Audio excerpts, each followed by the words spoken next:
শুভ সকাল দর্শক। দেশ বিদেশের যে যেখান থেকে দৈনিক পত্রিকার খবরাখবর নিয়ে এশিয়ান টেলিভিশনের নিয়মিত আয়োজনে এশিয়ান সংবাদ বিশ্লেষণ দেখছেন, সকলকে স্বাগত জানাচ্ছি আমি কাউসার আহমেদ। দর্শক, অনুষ্ঠানের মধ্য দিয়ে দেশের শীর্ষ পত্রিকার সংবাদ শিরোনামগুলো জানিয়ে থাকি, এগুলোর পর্যালোচনা করে থাকি। প্রতিদিনের মতো দেরি না করে চলে যাচ্ছি মূল আয়োজনে। আমাদের শুরুতেই যে পত্রিকাটি হাতে রয়েছে দৈনিক দেশ রূপান্তরের সংবাদ শিরোনাম আপনাদেরকে জানাবো। আমরা দেখছি দর্শক, একেবারে শুরুতেই যেই সংবাদটি একেবারে বড় করে ছাপানো হয়েছে সেটি নিশ্চয়ই বাংলাদেশের সবগুলো পত্রিকায় এই পত্রিকাটি একেবারে প্রাধান্য দিয়েই সংবাদ শিরোনাম করেছে এবং এটি সারা দেশের মানুষের কাছেই কিন্তু এখন সবচেয়ে বেশি আলোচিত সংবাদ। সেটি হচ্ছে যে গতকালকে আমরা দেখেছি যে ভারতে বাংলাদেশের একটি হাই কমিশনে হামলা চালানো হয়েছে একটি হিন্দু সংগঠনের পক্ষ থেকে। সেটি নিয়ে বেশ কয়েকটি জায়গা থেকে উদ্বেগ জানানো হয়েছে, বাংলাদেশ থেকেও এর জবাব দেওয়া হয়েছে বাংলাদেশের থেকে, এবং একই সাথে যারা রাজনীতিবিদ রয়েছে তারা কিন্তু সেটি নিয়ে কথা বলেছেন। আমরা গতকালকে দেখেছি যে এই বিষয়টি নিয়েই কিন্তু সারা দেশ এখন গরম রয়েছে। আমরা দেখছি যে দেশ রূপান্তর ঠিক একইভাবে সেই সংবাদটিকে সবচেয়ে বেশি প্রাধান্য দিয়ে সংবাদ শিরোনাম করেছে। আমরা দেখছি যে লেখা আছে এখানে, আক্রান্ত আগরতলা হাই কমিশন, সহকারী হাই কমিশনে ভাঙচুর, ছেঁড়া হয়েছে বাংলাদেশের পতাকা। দর্শক, এটি আসলেই একটি ন্যাক্কারজনক ঘটনা। আমরা দেখছি যে বাংলাদেশের পতাকাকে নামিয়ে ফেলা হয়েছে এবং সামাজিক যোগাযোগ মাধ্যমে কিন্তু আমরা দেখেছি গতকালকে বেশ কয়েকটি ছবি দেখা গিয়েছে, সেখানে হচ্ছে যে সেই পতাকা নামানোর পরেও সেটিকে ছেঁড়া হয়েছে, এরপর আবার সেটিকে আগুন দিয়ে পোড়ানো পর্যন্ত হয়েছে। কিন্তু এই ঘটনা কিন্তু আসলে একটি দেশের জন্য কী পরিমাণ লজ্জার সেটি আসলে বলাই চলে। পূর্ব পরিকল্পিত মনে করে বাংলাদেশ।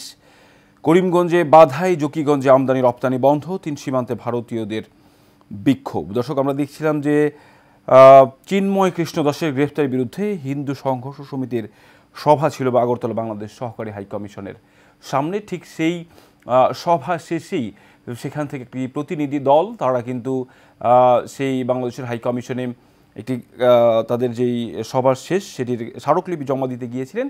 এরপরেই কিন্তু সেই স্মারকলিপি জমা দেওয়ার পরে তারা যখন বেরিয়ে আসে, এরপরেই কিন্তু কয়েকজন বিক্ষুব্ধ নেতা সেই হিন্দু সমিতির তারা কিন্তু সেই হাই কমিশনের ভিতরে ঢুকে ভাঙচুর চালান এবং বাংলাদেশের যে পতাকা সেটি কিন্তু তারা নামিয়ে রাখেন এবং একই সাথে সেই পতাকা কিন্তু তারা ছেঁড়ার মতো ঘটনাও ঘটিয়েছেন। ফলে এই ঘটনা নিয়ে আমরা দেখছি যে ঢাকায় তো সাধারণ জনগণ থেকে শুরু করে সব জায়গায় প্রতিবাদ হয়েছে, রাজনীতিবিদরাও কথা বলেছেন।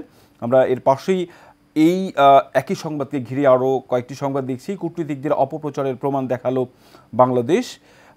পাশে আমরা দেখছি যেটি বলছিলাম যে কড়া প্রতিক্রিয়া দেশের রাজনীতিকদের, সেখানে কিন্তু আমরা দেখছি যে বিএনপি মহাসচিব মির্জা ফখরুল ইসলাম আলমগীর এই বিষয়টি নিয়ে কথা বলেছেন। একই সাথে একটি বিষয় সেটি হচ্ছে যে মুখ্যমন্ত্রী মমতা বন্দ্যোপাধ্যায় পশ্চিমবঙ্গের তার যেই সমালোচনা, সেই সমালোচনা নিয়েও কিন্তু বাংলাদেশের যারা নেতাকর্মী রয়েছে, রাজনীতিবিদ যারা রয়েছেন তারা কিন্তু কথা বলেছেন। আমরা দেখছি যে জামায়াতের আমির ডক্টর শফিকুর রহমান তিনি কিন্তু বলেছেন যে আসলে বাংলাদেশ নিয়ে যারা কথা বলেন, বাংলাদেশের স্বাধীনতা, সার্বভৌম, সম্প্রীতি নিয়ে যারা কথা বলেন, তারা আসলে তাদের নিজের দেশেই একটি অন্য দেশের হাই কমিশনে যেখানে নিরাপত্তা নিশ্চিত করতে পারে না, সেখানেই অন্য দেশের স্বাধীনতা, সার্বভৌম এবং সম্প্রীতি নিয়ে তারা কীভাবে কথা বলেন এটি নিয়ে কিন্তু তিনি প্রশ্ন তুলেছেন।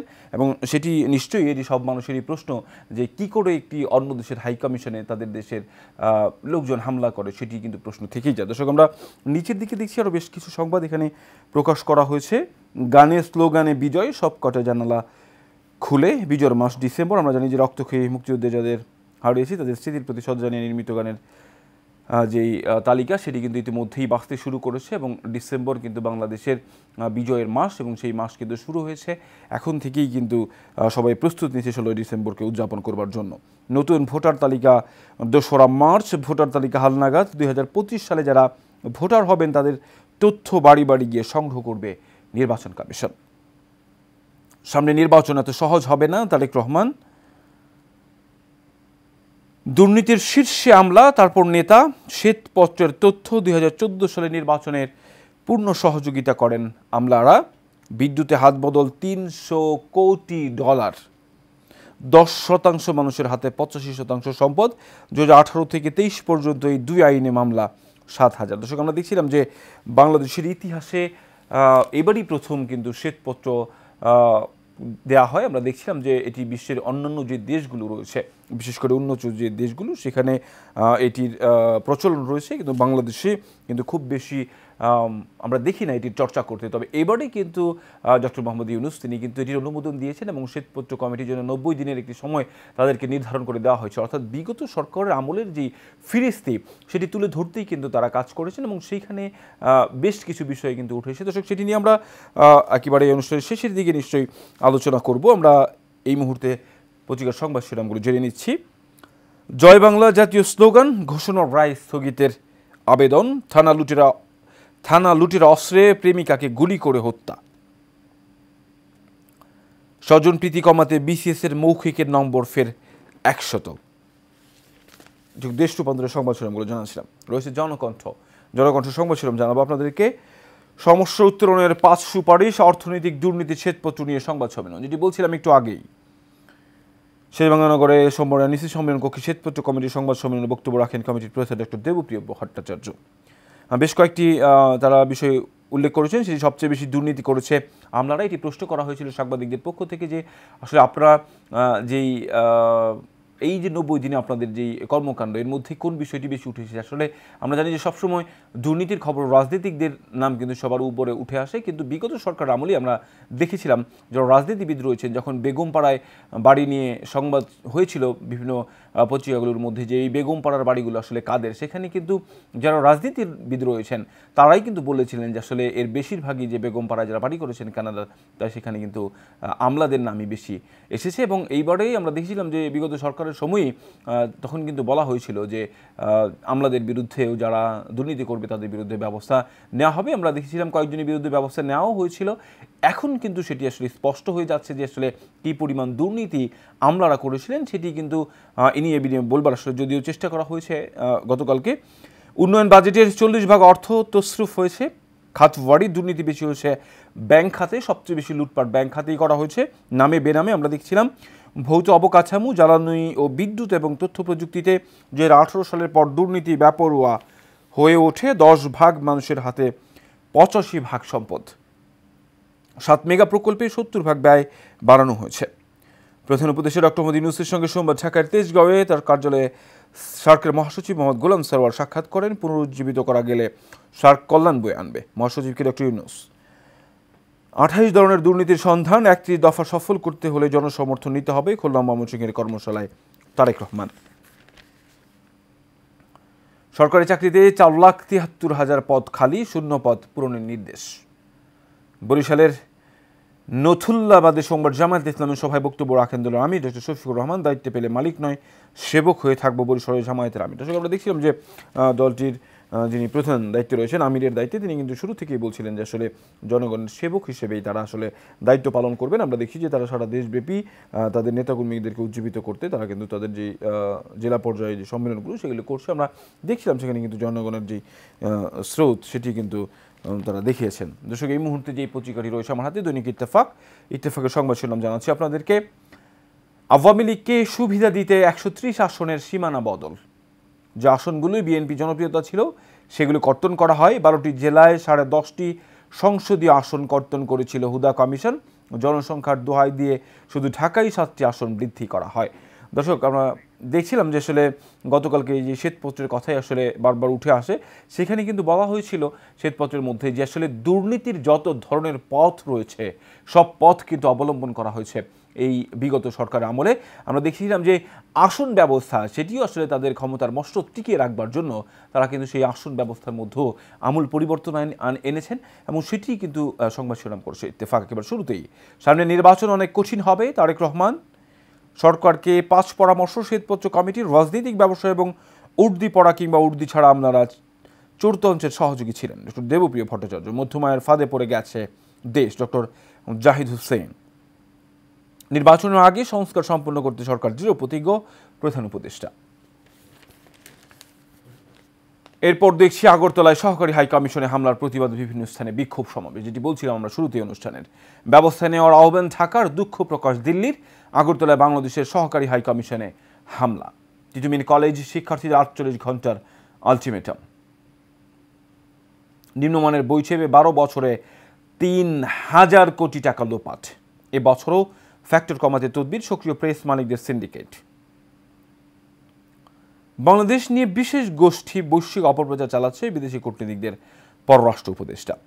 আমরা দেখছিলাম যে আসলে অপপ্রচার কিন্তু দর্শক থেমে নেই। অপপ্রচার দেশের বিরুদ্ধে একটি গোষ্ঠী সবসময় আসলে এই অপপ্রচার চালিয়ে যায়। আসলে এই দেশের যারা ভালো চায় না তাদের কিন্তু আমরা দেখছিলাম যে সবসময় তারা সোচ্চার থাকেন, এখনও তারা সোচ্চার হয়েছেন এবং সেটি কিন্তু আসলে এই মুহূর্তে এই অপপ্রচারে কান না দিয়ে আসলে সবাই আসলে সম্মিলিতভাবে দেশকে এগিয়ে নেবার যে প্রচেষ্টা সেটি কিন্তু অব্যাহত রাখতে হবে। তাহলে আসলে মানুষ যে স্বপ্ন নিয়ে অন্তর্বর্তীকালীন সরকার গঠন করেছিল সেই স্বপ্ন কিন্তু ম্লান হয়ে যাবে। সংস্কারের বদলে দেশ কিন্তু আরও বেশি পেছনে পড়ে যাবে। দর্শক, আমার হাতের বেশ কিছু পত্রিকা রয়েছে। যুগান্তর পত্রিকা, আমরা সংবাদ শিরোনামগুলো পড়ে যাচ্ছি। হিন্দু সংঘর্ষ সমিতির ব্যানারে তাণ্ডব, ভাঙচুর, পতাকা অবমাননা, আগরতলায় দূতাবাসে হামলা, বাংলাদেশের ক্ষুব্ধ তদন্ত দাবি, ভারতের দুঃখ প্রকাশ, ব্যবস্থা নেওয়ার আশ্বাস, পেট্রোপোল বন্দর বিলৌনিয়া ও সিলেট সীমান্তে ভারতীয়দের বিক্ষোভ, ঢাকা সহ বিভিন্ন স্থানে শিক্ষার্থীদের প্রতিবাদ। আমরা দেখছি দর্শক একজনের হাতে পতাকা একেবারে আমার হাতে দেখছি যে হাতে করে নিয়ে যাওয়া হচ্ছে। ভারতের ত্রিপুরায় সোমবার বাংলাদেশ সহকারী হাইকমিশন কার্যালয়ে হামলা চালিয়ে বাংলাদেশের পতাকা ছিঁড়ে ফেলেছে উগ্র হিন্দুত্ববাদীরা। খবর পেয়ে রাজ্যের সিআরপিএফ সদস্যরা পরিস্থিতি নিয়ন্ত্রণের চেষ্টা করছেন। 1 ডজন শিল্প গ্রুপের তথ্যপাত্র সংগ্রহ, টাস্কফোর্সের জালে রুই কাতলা। রাষ্ট্রীয় অতিথি ভবন পদ্মায় সোমবার বাংলাদেশে নিযুক্ত বিভিন্ন দেশের কূটনীতিকদের ব্রিফ করছেন পররাষ্ট্র উপদেষ্টা মোহাম্মদ তৌহিদ হোসেন। কূটনীতিকদের ব্রিফিং শেষে পররাষ্ট্র উপদেষ্টা কোনো সাম্প্রদায়িক কার্যকলাপ বরদাস্ত করা হবে না, বাংলাদেশের জাতিসংঘের শান্তিরক্ষা বাহিনী মোতায়েনের মমতার বক্তব্য বোধগম্য নয়, ভারতীয় মিডিয়া মন্তব্য ধরে গ্লোবাল ক্যাম্পেইন চলছে, মমতার প্রস্তাব সার্বভৌমত্বের প্রতি হুমকি বিএনপি। শ্বেতপত্র কমিটির সংবাদ সম্মেলন, চোরতন্ত্রের রূপ নিয়েছে চামচা পুঁজিবাদ, মধ্যমায় ও ঋণের ফাঁদে দেশ, সবচেয়ে বেশি দুর্নীতি করছে আমলারা, 3টি জাতীয় নির্বাচনে দুর্নীতির বিষ বৃক্ষরোপণ হয়েছে, ভোটার তালিকা হালনাগাদ, আগামী বছর বাড়ি বাড়ি গিয়ে তথ্য সংগ্রহ, আদানির বিদ্যুৎ আমদানি অর্ধেক করেছে বাংলাদেশ। বিএনপির অঙ্গ সংগঠনের সাংগঠনিক সফর শেষ, গণমুখী রাজনীতি ও শৃঙ্খলা রক্ষার বার্তা। বেনামে শেয়ার কিনে ব্যাংক দখল ঠেকানো, শেয়ারের প্রকৃত মালিকের তথ্য দিতে হবে। দর্শক, যুগান্তরের সংবাদ শিরোনামগুলো জানাচ্ছিলাম আমরা। রয়েছে নয়া দিগন্ত পত্রিকা। নয়া দিগন্তের সংবাদ শিরোনাম জানাবো আপনাদেরকে। আগরতলায় বাংলাদেশের সহকারী হাইকমিশনে হামলা। বলছিলাম আমরা যে সবগুলো পত্রিকায় প্রায় এটিকে প্রাধান্য দিয়ে সংবাদ শিরোনাম করেছে আজকে। বাংলাদেশের কড়া প্রতিবাদ, দিল্লির দুঃখ প্রকাশ, বাংলাদেশের সুইডেনের বিনিয়োগ বৃদ্ধির আহ্বান প্রধান উপদেষ্টার, চোরতন্ত্রে পরিণত হয় দেশ, সংবাদ সম্মেলনে শ্বেতপত্র কমিটির প্রধান ডক্টর দেবপ্রিয়।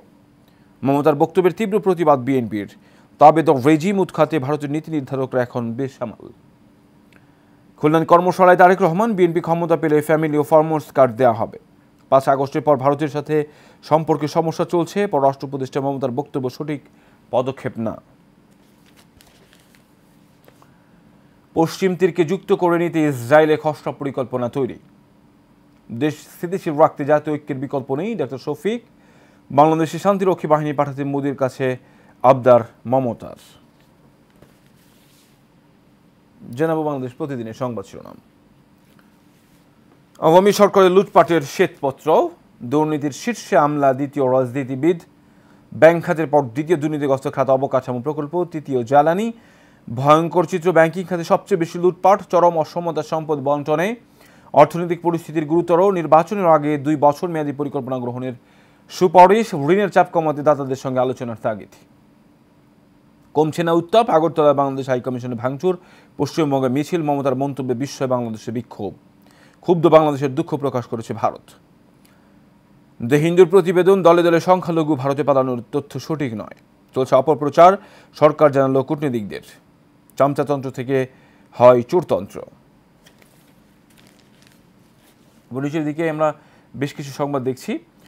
চূড়ান্ত ভোটার তালিকা 2রা মার্চ, তথ্য সংগ্রহে বাড়ি বাড়ি যাবে ইসি, নতুন দল গঠনের হিড়িক, 11 রাজনৈতিক দল ও একটি জোটের আত্মপ্রকাশ। হাইকোর্টকে রাষ্ট্রপক্ষ ও পিলখানা হত্যা তদন্তে জাতীয় স্বাধীন কমিশন গঠনের প্রক্রিয়া শুরু। সাক্ষাৎকার আন্দালিব রহমান পার্থ, শুধু নির্বাচন নয়, রাজনীতিটাই আমাদের জন্য বড় চ্যালেঞ্জ। রয়েছে সময়ের আলো পত্রিকা। সময়ের আলো পত্রিকার সংবাদ শিরোনাম জানাবো আপনাদেরকে। কূটনীতিকদের ব্রিফিংয়ে পররাষ্ট্র উপদেষ্টার সম্প্রীতি বজায় রাখতে দৃঢ় প্রতিজ্ঞ সরকার। ব্রিটিশ পার্লামেন্টারি গ্রুপের উদ্বেগ প্রত্যাখ্যান, পারস্পরিক স্বার্থ অক্ষুণ্ণ রেখে দিল্লির সঙ্গে ভালো সম্পর্ক চায় ঢাকা, মমতার বিতর্কিত মন্তব্যের কড়া জবাব। আগরতলায় বাংলাদেশ সরকারি হাইকমিশনে গতকাল হামলা চালায় হিন্দু সংঘর্ষ সমিতি। আগরতলায় সরকারি হাইকমিশনে হামলা, ক্ষুব্ধ ঢাকা, দিল্লির দুঃখ প্রকাশ। পাকিস্তানের আক্রমণে সর্বাত্মক যুদ্ধের সূচনা। শ্বেতপত্র কমিটির পর্যবেক্ষণ, 15 বছর উন্নয়ন বাজেটের 40% লুটপাট। এখন 10% সম্পদের মালিক দেশের, 10% মানুষ 85% সম্পদ ভোগ করছে। ঋণে 6,75,000 কোটি টাকা দিয়ে 24টি পদ্মা সেতু, 14টি মেট্রো রেল নির্মাণ করা সম্ভব। দর্শক, যেখানে একটি পদ্মা সেতু করতেই আসলে হিমশিম খেয়ে গিয়েছিল সরকার, সেখানে যে পরিমাণ ঋণ বাংলাদেশ নিয়েছে সেই ঋণের টাকা দিয়ে প্রায় 24টি পদ্মা সেতু এবং 14টি মেট্রো রেল করা যেত। আমরা দেখছিলাম যেটি নিয়ে আলোচনা হয়েছে যে বিশ্বের সবচেয়ে ব্যয়বহুল মেট্রো রেল, অর্থাৎ প্রতি কিলোতে যেই পরিমাণ খরচ হয়েছে সেটি বিশ্বের আর কোনো দেশে আসলে এই পরিমাণ খরচ হয়নি। আমরা সেই পরিমাণ টাকা দেখছি যে গতকাল কিন্তু শ্বেতপত্রে যেই প্রতিবেদন সেটি সেখানে উঠে এসেছে। চামচা পুঁজিবাদ থেকে চোরতন্ত্রে পরিণত হয়েছিল পুরো কাঠামো। দেশের যত ধরনের ক্ষতি করা যায় সব করেই টাকা পাচার হয়েছে। ক্যাপাসিটি চার্জ বাবদ অতিরিক্ত $3 বিলিয়ন দিতে হয়েছে। আমরা দেখছিলাম যে গতকালকের ইস্যুটি নিয়ে, মমতার বক্তব্য নিয়ে রাজনীতিবিদদের যে বক্তব্য, মির্জা ফখরুল, মমতার বক্তব্য সার্বভৌমত্বের জন্য হুমকি। সাইফুল হক, আগরতলায় এই হামলা চরম উস্কানিমূলক। চুক্তি নিয়ে আদানির সঙ্গে নতুন আলোচনা করবে ঢাকা। মার্চের পর ভোটার তালিকা হালনাগাদ, আইনজীবী আলিফকে হত্যা নয় আসামিকে গ্রেফতার দেখানোর আবেদন মঞ্জুর। নির্বাচনে আসছেন কি খালেদা জিয়া? সাজানা থাকা আইনগতভাবে ভোটে অংশ নিতে কোনো বাধা নেই। শারীরিক অবস্থার আর উন্নতি হলে নির্বাচনে অংশ নিতে পারেন। শারীরিক সুস্থতা দলীয় সিদ্ধান্তের উপর নির্ভর করছে। জয় বাংলা জাতীয় স্লোগানের রায় স্থগিত চাইল রাষ্ট্রপক্ষ। 15 আগস্ট শোক দিবস পুনর্বহালের রায় স্থগিত। জানাবো প্রথম আলোর সংবাদ শিরোনাম। আগরতলায় বাংলাদেশ মিশনে হামলা, ঢাকার কড়া প্রতিবাদ। বাংলাদেশ ভারত মুম্বাই মিশনের কাছেও বিক্ষোভ করেছে হিন্দুত্ববাদী সংগঠন। বাংলাদেশ বলেছে হামলা পূর্ব পরিকল্পিত, দুঃখ প্রকাশ ভারতের। সংবাদ সম্মেলনে দেবপ্রিয় ভট্টাচার্য, আওয়ামী লীগ দেশকে চোরতন্ত্রে পরিণত করেছিল। বসুন্ধরার মালিকদের বিদেশে থাকা সম্পদ জব্দের আদেশ। আদালতে 21 নভেম্বর আদেশটি দেন। অনুলিপি সিঙ্গাপুর, যুক্তরাজ্য, সাইপ্রাস দেশের পাঠাতে নির্দেশ। আকবর সুবহান, সায়েম সুবহান, বসুন্ধরার চেয়ারম্যান, তার স্ত্রী, 3 ছেলে ও 3 পুত্রবধূর বিদেশে থাকা সম্পদ ও ব্যাংক হিসাব জব্দ ও অবরুদ্ধের আদেশ। দুদক 143 কোটি টাকার বিনিয়োগ, সম্পদ কেনা ও ব্যাংক লেনদেনের তথ্য আদালতকে জানিয়েছে। দেশের পরিস্থিতি নিয়ে অপপ্রচার চালাচ্ছে একটি গোষ্ঠী। কূটনীতিকদের পররাষ্ট্র উপদেষ্টা, ভোটার তালিকা হালনাগাদ, বাড়ি বাড়ি গিয়ে তথ্য সংগ্রহ আগামী বছর। এরপর দেখছি সামনে যে নির্বাচন তা কিন্তু এত সহজ নয় নেতাকর্মীদের। তারেক রহমান, আগ্নেয়াস্ত্র পাচ্ছেন কর্মকর্তারা, মাদকদ্রব্য নিয়ন্ত্রণ অধিদপ্তর। একেবারে শেষ যে পত্রিকাটি আমার হাতে রয়েছে, দর্শক, ইংলিশ ডেইলি, দ্য ডেইলি স্টারের সংবাদ শুনে আপনাদেরকে জানাবো। Protest of attack Bangladesh, Agartala mission, Dhaka strongly condemn. Delhi says security breach, deeply regrettable incident spark nationwide protest. আমরা দেখছিলাম যে সারা দেশব্যাপী কিন্তু এটি নিয়ে প্রোটেস্ট হয়েছে। Mamata for sending UN peacekeepers to Bangladesh, asks Indian government to take up the matter with UN. Global campaign on to steer of trouble over minority issue, government must come up with 2 years economic plan. আমরা দেখছিলাম যে শ্বেতপত্র যে 2 বছরের পরিকল্পনা মধ্যমেয়াদী সেটির কথা কিন্তু জানিয়েছিলেন। আমরা সেটি দেখলাম। Next election to be harder than those in past, Tarique Rahman. আমরা দেখছিলাম যে গতকালকে যেই সভা ছিল সেই সভাতে কিন্তু তারেক রহমান বলছেন যে বিগত সময়ে যে নির্বাচনগুলো হয়েছে সেই নির্বাচনে যদিও আসলে স্ট্রং যেই আসলে বিরোধী দল সেটি কিন্তু তিনি বলেছিলেন সেটি আসলে এই মুহূর্তে নেই, তারপরেও আসলে জনগণ কিন্তু এখন অনেক বেশি সচেতন। সে কারণে তিনি কিন্তু বলেছেন যে এবারে নির্বাচন খুব বেশি কঠিন হবে। দর্শক, আমরা আজকে পত্রিকাগুলো দেখছিলাম, প্রায় একই ধরনের সংবাদ দেখা গিয়েছে। সেটি 2টি সংবাদকেই সবচেয়ে বেশি প্রাধান্য দিয়েছে আজকে পত্রিকাগুলো। এর মধ্যে আমরা দেখছিলাম যে ভারতে আগরতলা বাংলাদেশের যে হাই কমিশন সেখানে হামলা এবং এই হামলার প্রতিবাদে বাংলাদেশের রাজনীতি থেকে শুরু করে সরকারের প্রতিক্রিয়া, এবং একই সাথে দেখছিলাম গতকালকে যে শ্বেতপত্র দাখিল করা হয়েছে, প্রতিবেদন প্রকাশ করা হয়েছে, সেই ড্রাফট যে কপি, সেই কপির যেই চিত্র সেটি কিন্তু সবগুলো পরিচয় করছে, এবং সেখানে সরকারের যে পরিকল্পনা রয়েছে আগামী 6 মাস এবং 2 বছর মেয়াদী মধ্যে পরিকল্পনা সেটি জনগণের সামনে তুলে ধরতে বলা হয়েছে। ফলে জনগণ কিন্তু আর সরকারের প্রতি ক্ষুব্ধ হবে হবেন না, কারণ সরকার যে কাজগুলো করবেন সেটি জনগণের সামনে স্পষ্ট হয়ে যাবে। দর্শক, আমরাও নিশ্চয়ই আশা করব যে শ্বেতপত্রের যেই সুপারিশগুলো করা হয়েছে সেগুলো সরকার বাস্তবায়ন করবে এবং দেশের যে আসলে প্রয়োজনীয় সংস্কার সেটি সম্পন্ন হবে, সেই আশাবাদ ব্যক্ত রেখেই শেষ করছি দৈনিক পত্রিকার খবরাখবর নিয়ে এশিয়ান টেলিভিশনের নিয়মিত আয়োজন এশিয়ান সংবাদ বিশ্লেষণ অনুষ্ঠানে দেখা হবে একই জায়গায় একই অনুষ্ঠানে। তখন পর্যন্ত ভালো থাকবেন, সুস্থ থাকবেন। ধন্যবাদ সবাইকে।